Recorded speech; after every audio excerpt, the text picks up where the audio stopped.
Hey everybody, it's Richard at RMAutodiag, and today we're going to plug a car in quickly with Mech5.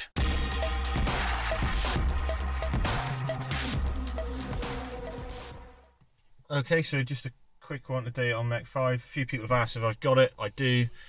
I'm not subscribed to it all year long, but you can pay for it monthly. It's 30 quid a year, 30 quid a month if you just want a month's access, and it's about £300 a year, so it's pretty cheap. It does cover some different models, so I thought I'll just quickly plug it into this Citroen. As you can see, there's a list there of what it does cover. It's good as a second tool. Don't use it for everything. As I say, I just pay for it when I need it. So we're going to go for Citroen, connect. To be fair, even when you don't pay for it, you can still do code scans on it. It'll let you do it. It just doesn't let you delete them or look at live data. So that's fairly useful. That's the main sort of screen when you connect into the ECUs. Gives you a list of what we got on here. I have no idea which one it is. We'll just guess at that. So we could do a vehicle health check.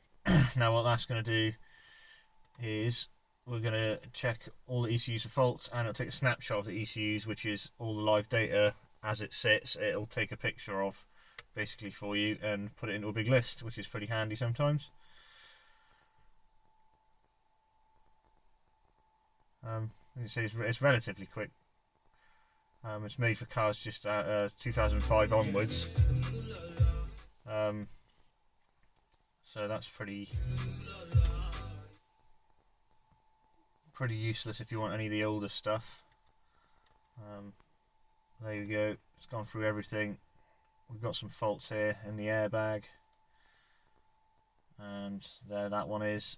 You can just bring that straight up. But what we will do is, I've always found this better for is coding and programming. It used to use, I think it's based off the old DEC Superscan 3, which was a fairly good tool in its time for programming functions. So there's, as you can see, there's quite a lot in this advanced functions for what you can do. Initialization of things, speed limiters.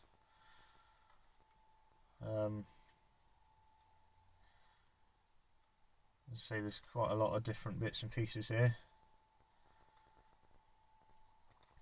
that you can do. You've got live data, which you get a decent list of as well. Actuator tests, you can do all that sort of thing. You can actuate EGR valve, cooling fans. So this all does work. It's a reasonable tool. If we go into another one, let's go into the BSI. As I say, it'll show you your scans, and when you plugged into it, it does remember it all, and it is saved under its reg if you put it in there, or the chassis number, so you can come back to it as well. As I say, some of the advanced sort of function stuff is pretty good. So you can tell it if it's got air conditioning. Let's go on there. Air conditioning presence, yes or no, and you can change stuff. Alternator type, CD changer. So I suppose if you were adding something or changing something, you can put stuff in and out. Obviously this is handy if you are changing a body control unit as well. You can program all this back in if you want to. You'd obviously have to find your immobilizer code, but it is capable of doing it quite often on most of the sort of the Peugeot Citroen. I'd say that's probably its strong point, is the French cars and Italian cars, Fiats, Alfa Romeos. It's pretty good at. It does, I'd say, it does plug into some of the German stuff as well. Not quite so good on them, I wouldn't have said, but it's got a lot better as the years have gone on. Let's go into another one. Dashboard, let's have a look in here. See what we've got on the functions on this. Oil level and maintenance indicator, nothing too exciting. Live data is pretty good. So I usually find with the PSA stuff, like your Peugeot and Citroen, the fault codes it gives you are do tend to be like the dealer codes as well, which is quite useful.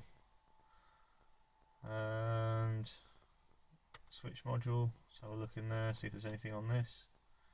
No advanced functions there. Plenty of live data. Let's say the functionality of this is it is quite reasonable. Let's see if we chose the right ABS pump. Well, it seems to go into it. Lots of actuators on that as well. And I don't know what we've got, advanced function. So we've got bleeding. It's always a handy one. And I don't know what some of this engine type stuff is. Let's have a look. So yeah, I guess that's programming for the pump to tell it what vehicle it's in. Again, if you had maybe a second-hand pump and you wanted to change some of this and fit it to your car, that's quite useful as well. Steering angle sensor calibration, plenty of good stuff there. As I say, I'm pretty sure this is all based off the DEC Superscan, which was quite a good tool for coding and stuff. It's all online this, so you will need an internet connection. The dongle's pretty inexpensive. You can pick them up on Amazon. I'll chuck a link down below if you want to have a look at one. And you set it up. You usually get a month's free with that, and yeah, it's just I use it as pay as you go. If I know it's a car that I want to sort out, I just pay the £30 and I've got a month's access to it. And if I use it on another car, then happy days. But yeah, that's just sort of a quick one on this. Nothing too exciting. I thought I'd just quickly show it. A few people have asked if I've got it, and yes, I do. I do use it now and again. It's okay. It's not the best thing in the world. It's not the worst. I've certainly used worse scan tools, and for the price of it, there's probably worse out there. So thanks for having a look, and yeah, come back for the next one. Cheers.